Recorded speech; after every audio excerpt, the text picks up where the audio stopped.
Daniela attrape des livres. Laisse-moi voir. C'est ici. Elle tient un livre. C'est le Outline Maps of the World en braille. Je suis aveugle depuis la naissance. Mon partenaire m'a donné cet atlas en 2008. J'ai étudié les relations internationales et il savait qu'il était très important pour moi de comprendre les formes des pays. Ce volume me donne une image très claire de la situation des pays par rapport aux autres, de la taille et de la forme des frontières ainsi que d'autres caractéristiques comme les montagnes, les rivières, les océans et les lacs. Je reviens toujours à cet atlas quand quelque chose d'important se passe dans le monde, comme la guerre en Ukraine. Lettre orange sur fond noir. Le titre de ce documentaire est « Qu'est-ce qu'une incapacité à lire les imprimés ?» Dans son bureau, Je m'appelle Daniela Levy-Pinto. Je suis une femme à peau claire avec de longs cheveux bruns bouclés. Je suis la directrice du NNELS, National Network for Equitable Library Service. Voici le site web. Le NNELS, tout comme le CAEB, Centre d'accès équitable aux bibliothèques, sont des organisations canadiennes à but non lucratif financées par l'État qui offrent des services de lecture accessibles à quelques 3 millions de personnes au Canada qui sont incapables de lire les imprimés. La loi sur le droit d'auteur au Canada définit l'incapacité de lire les imprimés ou les déficiences perceptuelles. Selon la loi, une déficience perceptuelle est une déficience qui empêche ou inhibit une personne de lire ou d'entendre une œuvre littéraire, musicale, dramatique ou artistique dans son format original. Je laisse mon lecteur d'écran terminer la définition. Une déficience grave ou totale de la vue ou de l'ouïe ou l'incapacité de fixer ou de déplacer ses yeux. B. L'incapacité de tenir ou de manipuler un livre. Ou C. Une déficience liée à la compréhension. La loi canadienne sur le droit d'auteur permet à des organismes comme le NNELS et la CDE de créer des versions accessibles de contenus imprimés traditionnels, par exemple en les reproduisant dans des formats alternatifs comme le braille. C'est ce qu'on appelle la remédiation. Les méthodes de remédiation, comme la numérisation d'un livre imprimé et sa conversion en format numérique, permettent aux personnes incapables de lire les imprimés de lire à l'aide d'appareils numériques comme les ordinateurs ou les smartphones. Mais ça peut être un processus coûteux et lourd qui nécessite des compétences et des outils spécialisés. Voici mon magnifique chien guide, Angelo, qui prend une pause vautrée à côté de mon bureau. C'est un croisement de labrador jaune et de golden retriever qui m'aide à me déplacer. Les technologies d'assistance comme ma machine à écrire en braille, les lecteurs d'écran et les formats comme l'audio m'aident à lire, mais elles ne résolvent pas tout le problème de l'accès pour les personnes incapables de lire les imprimés. Voici Mélissa Castillo. J'aime beaucoup l'expression « incapacité de lire les imprimés », surtout parce que, en français aussi, nous n'avons pas un grand mot pour désigner l'incapacité de lire les imprimés. Mais je pense que ce mot permet de contextualiser le handicap, c'est-à-dire que ce n'est pas la personne, mais l'environnement et la forme spécifique de l'imprimé qui handicapent certaines personnes. Mélissa Castillo est étudiante en sciences politiques et en études des femmes à l'Université du Québec à Montréal. Je suis dyslexique et dysgraphique, ce qui signifie que j'ai un trouble d'apprentissage très spécifique à la lecture et à l'écriture. Je suis une femme à peau claire, aux cheveux bruns et je porte un chandail à col roulé noir. Pour les personnes souffrant de troubles d'apprentissage, la tâche de décoder les mots et les phrases n'est pas automatique. Je dirais qu'un lecteur dit traditionnel lirait son livre et oublierait presque qu'il est en face de son livre. À l'inverse, lire en tant que dyslexique, c'est un peu comme si vous deviez réfléchir à chaque pas que vous faites pour pouvoir marcher. Quelqu'un qui a automatisé la technique de la marche n'a pas besoin de réfléchir dans sa tête. La tâche se fait presque toute seule et ils ont l'énergie pour penser à autre chose. Dans son bureau, Mélissa est une intellectuelle et une érudite. Pour elle, suivre ses lectures peut être épuisant.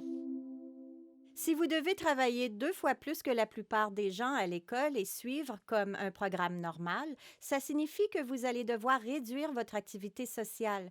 Vous allez devoir réduire votre sommeil. Et puis surtout si vous êtes dans un milieu universitaire et que ça signifie que vous devez faire ça pendant une longue période de temps. Et je pense peut-être faire un doctorat. Je ne peux pas avoir cette mentalité qui consiste à se précipiter, à se fatiguer parce que j'ai besoin de faire ça sur une longue période. Voici Tanisha. Je suis une chercheuse. Dans mon travail d'écrivain, je dois creuser dans beaucoup de documents. Voici Tanisha Samuel. Et donc, c'est mieux pour moi d'utiliser des matériaux numériques afin d'obtenir les informations dont j'ai besoin pour faire mon travail. Tanisha est un écrivain, un enseignant et un activiste. Elle est également consultante en matière d'équité, de diversité et d'inclusion. Je m'identifie comme une personne handicapée, malvoyante, malentendante, folle, queer, trans, non-binaire, noire. Et je fais beaucoup de travail dans cet espace. Les personnes incapables de lire les imprimés, comme Tanisha, savent qu'il existe une grande quantité de contenu imprimé, des documents qu'elles peuvent vouloir ou même dont elles ont besoin.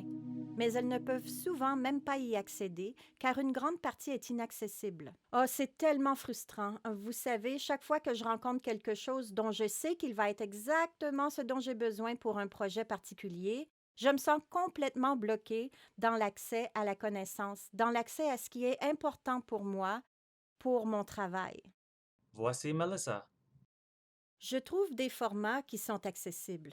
Mais, par exemple, j'ai comme 5 textes à lire et j'en trouve un en livre audio, j'en trouve un autre en EPUB, un autre en PDF et puis un autre en version imprimée. Voici Melissa Castillo. Même si j'en trouve d'accessibles, le fait que je doive utiliser 5 plateformes différentes pour lire mon livre est en soi assez exigeant. Je me dis que je devrais peut-être continuer, mais il faut une sorte d'écosystème accessible et une certaine cohérence parce que ça rend les choses difficiles. Devant une librairie. Dans un écosystème de lecture équitable, comme le dit Melissa, tous les éléments, du livre original à chaque maillon de la chaîne de distribution, y compris les bibliothèques, les librairies électroniques, les sites web et les applications de lecture, devraient être conçus en tenant compte de l'accessibilité. Dans un tel écosystème, le contenu serait né accessible. Ça permettrait à tous les lecteurs, quelle que soit leur capacité, de choisir la technologie et les paramètres personnalisés qui correspondent le mieux à leurs besoins de lecture. Voici Ingrid. Je lis en utilisant des dispositifs d'accessibilité tels que je vais utiliser mon téléphone, mais je change la couleur. Ainsi, j'ai un fond noir et des lettres qui sont blanches pour qu'elles ressortent. Et puis, je peux zoomer de très près. Lorsque le contraste est vraiment net, je peux lire plus facilement. Sans ça, je ne peux pas lire les mots et lorsque c'est possible, j'utilise parfois un programme qui peut lire pour moi ce qui se trouve sur un site ou sur un écran. Les mots sont tapés.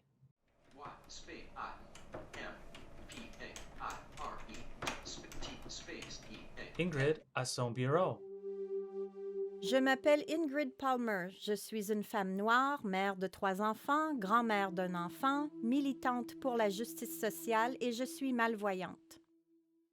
Les obstacles à l'impression sont très frustrants. Pour les personnes comme Ingrid, trouver des documents accessibles peut être très valorisant. C'est vraiment excitant.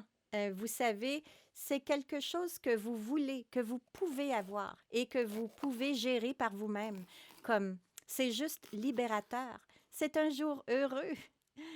C'est quelque chose qui t'excite et ça fait vraiment beaucoup de bien. Ça peut vraiment améliorer votre journée. Les personnes incapables de lire les imprimés comme Ingrid et Tanisha ont un message pour les créateurs de contenu.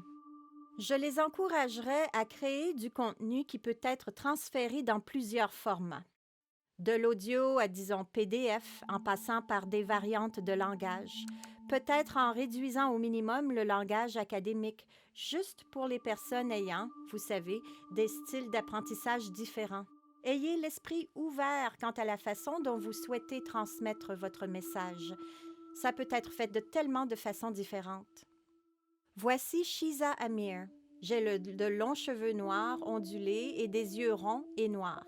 Je suis actuellement souriante. Je suis étudiante à Humber dans le programme Community Integration through Cooperative Education.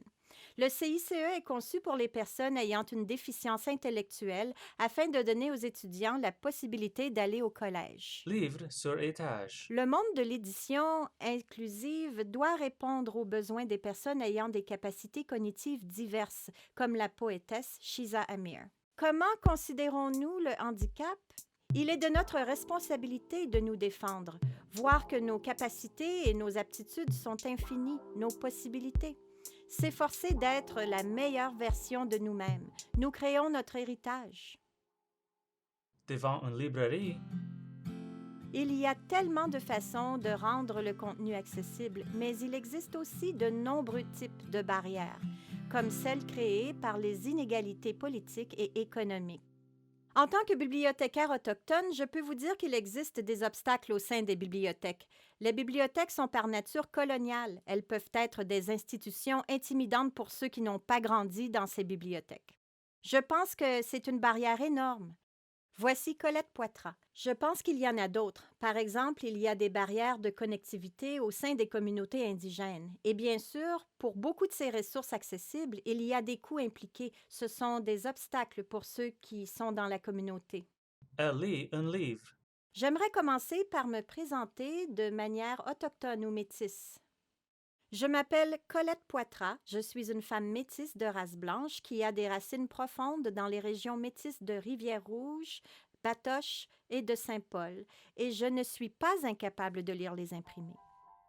En tant que personne ayant une incapacité à lire les imprimés, une incapacité que je ne peux pas cacher, j'apprécie le travail des bibliothécaires comme Colette qui savent que la divulgation d'une incapacité peut parfois être difficile. Il y a des gens qui ont des handicaps cognitifs comme la dyslexie ou les troubles d'attention qui rendent difficile la lecture des imprimés traditionnels ou la maladie Parkinson, la sclérose en plaques. Et puis, il y a des obstacles physiques parfois, comme le syndrome du canal carpien. Et bien sûr, il y a aussi la perte de vision. Et je parle en tant que bibliothécaire, mais si les bibliothécaires ne sont pas au courant de toutes les options disponibles, il est difficile pour les gens de les identifier ouvertement, parfois, et de les défendre. Je pense que c'est là que le personnel a une responsabilité, un peu comme une croisade d'informations que tout le monde devrait savoir que ces ressources existent. Et puis, une fois que les gens sont au courant, ils peuvent être plus à l'aise avec l'autodéclaration.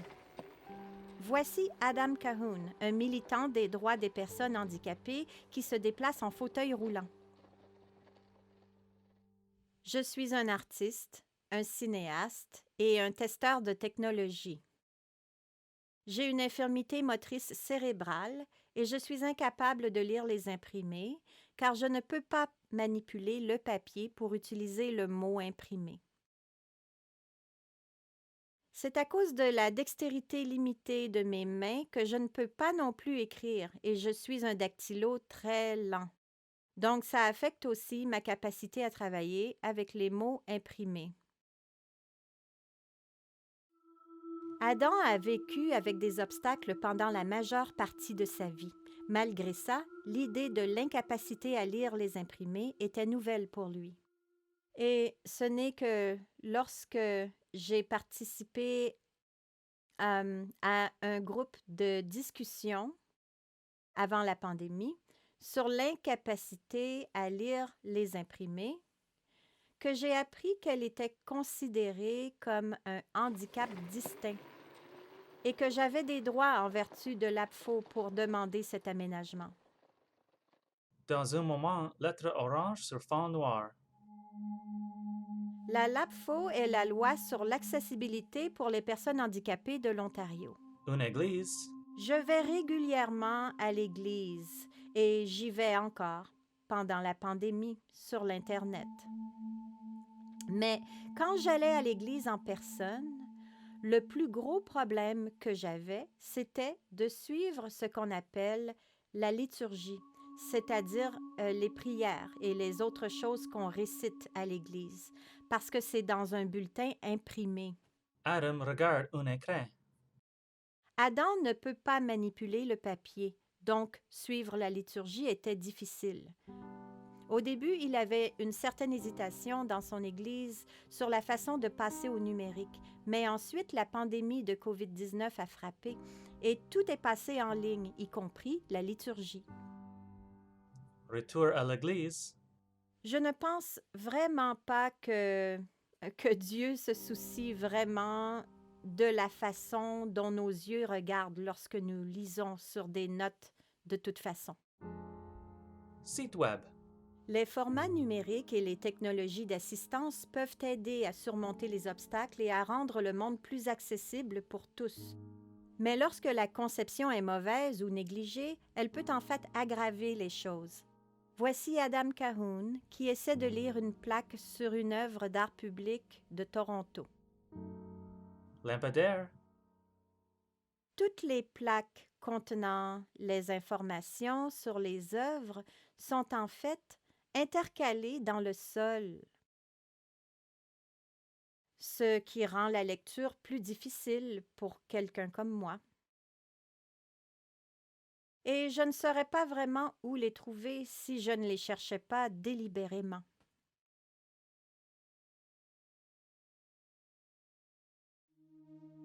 Une conception irréfléchie peut rendre difficile la participation des personnes incapables de lire les imprimés à la vie culturelle.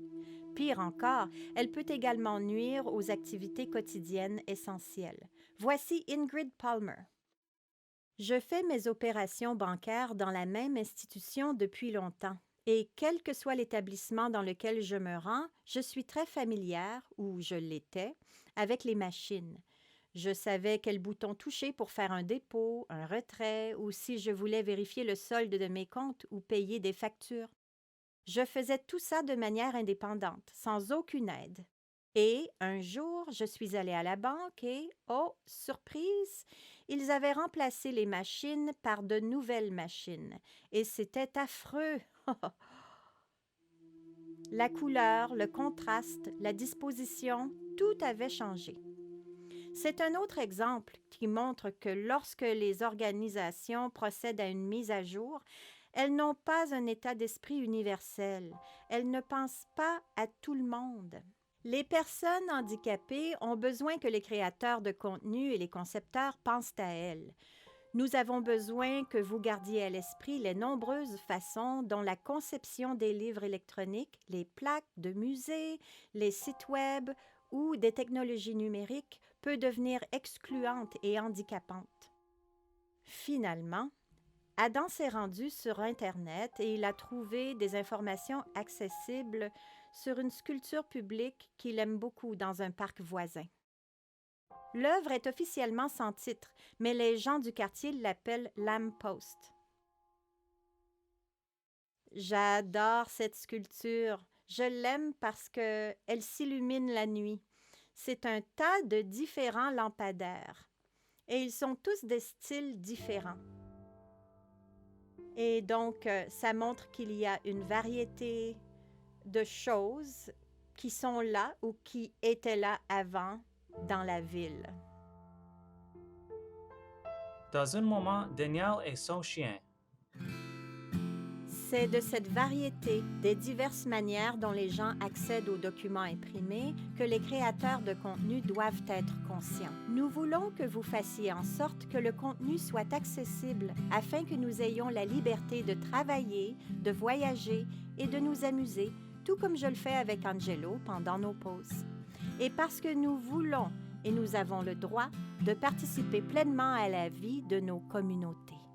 Crédits finaux et lettres orange sur fond noir. Producteur, scénariste et superviseur de la post-production. Chez Foley Sujani. Narratrice et co-scénariste, Daniela Levy-Pinto. Productrice multimédia et monteuse mixeuse son, Diana Bahirian.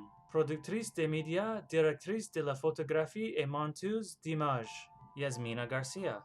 Assistant caméra et lumière, Ines Papagiannis. Les chercheurs, Jaskin Warsing et Rachel Sahota. Recherche supplémentaire, Aaron Broverman, Jennifer Chatzek, Anne Zabitnu. Faculté des médias et des arts créatifs, Département des médias accessibles, Audrey Vandendruschen. David Widman, Andrew Bélanger, Julie Martin, Bond Original Dave Clark Socan, 2022, Shiza Amir, Melissa Castillo, Adam Cahoon, Ingrid Palmer, Colette Poitras, Tanisha A. Samuel, Juanjo Camacho, Eduardo Garcia, Alba Lopez, Zule Montero, Pablo Ruiz Sanchez, James Seabrook, Michael Simmons, Celine Chang, Guillermo Acosta, Belinda Cunha, Anne Zabitnu. Service d'interprétation en langue des signes de Toronto Media. Nous reconnaissons l'appui financier du gouvernement du Canada et l'Institut Humber de technologie et d'apprentissage avancé.